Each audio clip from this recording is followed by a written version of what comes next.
son, don't forget to block. Perhaps you should not forget to hit. Stay alert, dear Haya. Your enemy will not always be as he appears. Yep, that expanding list of Pro updated titles just keeps getting bigger, but one of the titles that we knew about from day one is Shadow of Mordor. And here I take a look at the Pro benefits. Now I'm going around to one of the Pro games to see what it offers. Firstly, and most importantly, yes, you can still stealth kiss your wife in the game. Luckily, this wasn't removed and has been sacrificed for other PS4 Pro benefits. This hasn't been enhanced and still uses the same tactical espionage kiss technique that was used in the original PS4 version. A well-known but sadly wrapped in mystery SAS technique. Happy anniversary, my love. Alien, this is beautiful. Well, that's quite enough of that. Moving on, what else do we get? Jumping into the game's main menu, we can see it has the option for super sampling, altering between a 1080p quality mode and a 4K resolution mode. Unlike other titles which seem to be reverting to a system call and therefore drawing the resolution based on that. Some titles which had this, like The Last of Us for example, now seem to have removed it and now we're getting a standard 1080 on a 1080 display rather than a downsampled 4K output, which is a faux pas if not an understandable one. Now this makes sense as it's less hassle for the developer, just simply make the call to the operating system and work out the resolution that way. But hopefully, like I've mentioned on NeoGAF and some other places, it would be much better if they added in a super sampling tick box within the menu screen of the operating system on the PS4 in your video output to allow you to enable a 1080p option. If you tick this, then it would be nice to have an option that says, would you like super sampling, and thereby tricking the machine into forcing a 4K buffer and then downsampling back to your 1080p display. But on to Shadow of Mordor. What is it offering? Well, in the menu screen you get two options, and one of those is a super sampled option. It clearly states that you can have a quality mode or a resolution mode. Now the resolution mode I'll come to in a minute, but the quality mode is meant to boost the game's visual quality over and above what we see on the PS4. I'll be brutally honest, you are really going to struggle to see the difference. Now that's not to say there isn't one, but as you can see here, the lag between the two versions is very minor, but when you are walking you can see things popping in which you don't see really on the quality mode. That's pretty much it. So this really is an option that you would choose, but I don't really know why. There's no real benefit to this mode. It might as well be called standard mode and then 4K resolution mode, but I haven't done any in-depth analysis on this, just a few comparisons on certain areas. So the other mode, which is the 4K resolution mode, just what does this offer? Well, like it says on the tin, a 4K resolution. But unlike other titles which resort to checkerboarding, it doesn't happen here. We are getting a fully native 4K game in a dynamic solution, so the rendering rate will lower that level up and down, but I'm getting many counts from 3 or 4 areas of the game that are coming in at a native 4K. If you keep counting and pushing the draw distance and GPU load further out, then you do get a few dips below that. Nothing drastic mind, but it can dip to a low of 3291 by 1851, which is the lowest I've seen. But most of the time when it does dip, it's around 9/10, so that's 3456 by 1944, which is approximately 81% of a full 4K resolution, which is well within the level they quoted when the Pro patch was announced. But realistically, this is as near as a 4K game you can get, running at a very good lick at 30 FPS. There is no option here to boost the frame rate on either mode, so sadly there is no benefit here from what I saw many moons ago when I talked about the game before it launched, that I did play it at EGX and it had an unlocked frame rate, or at least it was running with a frame rate that ran way above 30 and seemed a bit smoother, which is a shame that we don't get the option in here, but I'm sure not much time and effort has been put into this patch. This is not to say that it isn't worthwhile and very beneficial. This is a very clean and crisp display on a 4K output monitor, or if you've got a 1080p display, then even super sampled, it does look very clean indeed. Some of this is down to the fact that it has a very minimal AA solution there, post-process solution, which cleans out the image and doesn't soften any of the texture quality here, which is allowed to shine through this 4K buffer. But it isn't really going to change the world and anyone's expectations of this title.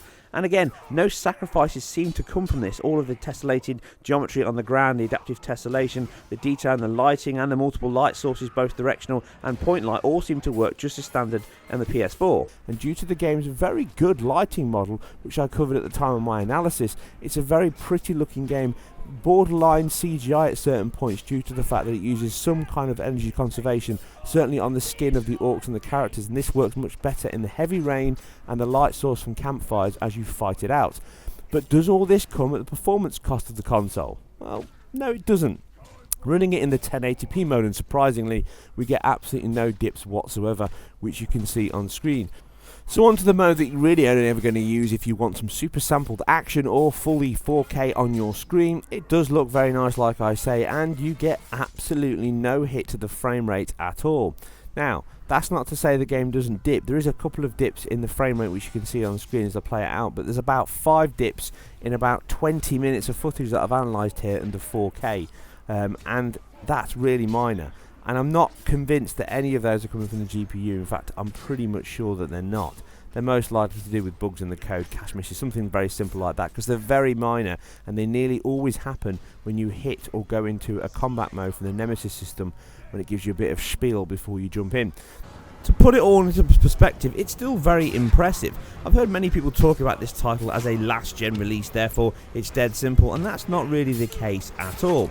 If you compare this to running on a GTX 970, which is overclocked, not a standard one, and an i5 4690 at the same 4K, bearing in mind most of the footage you're looking at here is still running 4K on the Pro, which gets nowhere near the 30 FPS we're looking at here.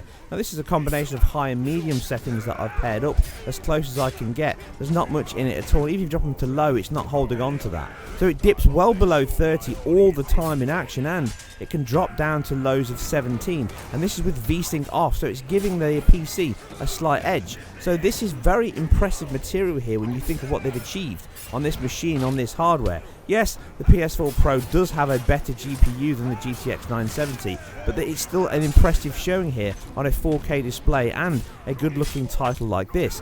So that should lower the quality that's been achieved here from probably a very small team of 1 or 2 programmers.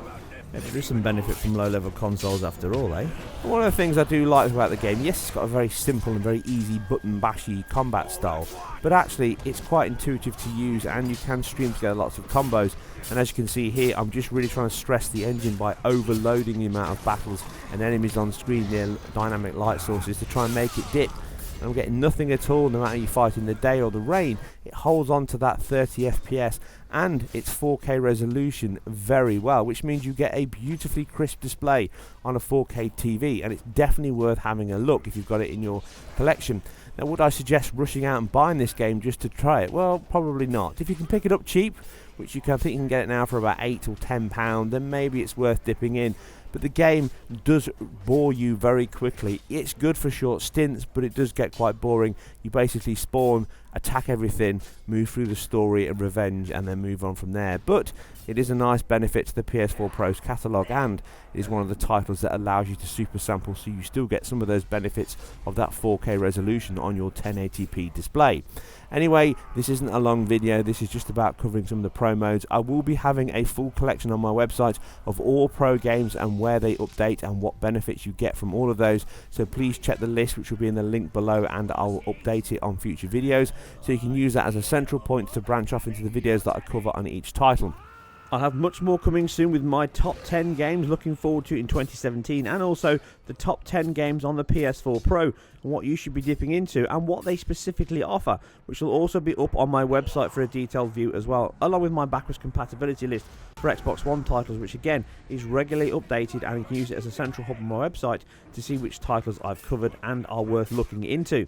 Please check back for more information on this and other titles very soon, and if you like this or anything else I've put together, then please like and subscribe and share where appropriate. Please leave all your thoughts and feedback below or on Twitter, where you can also follow me, and I'll see you guys and girls very soon on the next one.